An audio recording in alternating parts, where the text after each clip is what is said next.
कौमी cricket team के साबिक कप्तान यूनुस खान ने कहा है कि कप्तानी के लिए बाबर आजम के अलावा कोई चॉइस नहीं।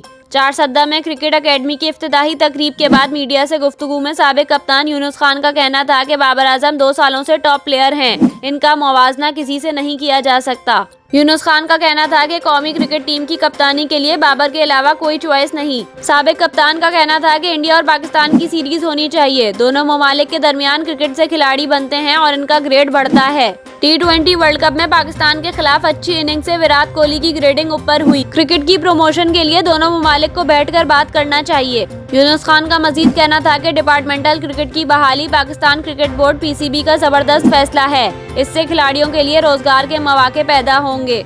डिपार्टमेंटल क्रिकेट में बेहतरी लाने की गुंजाइश है। डिपार्टमेंट्स के पास मौका है कि वो नौजवान खिलाड़ियों को प्रमोट करें।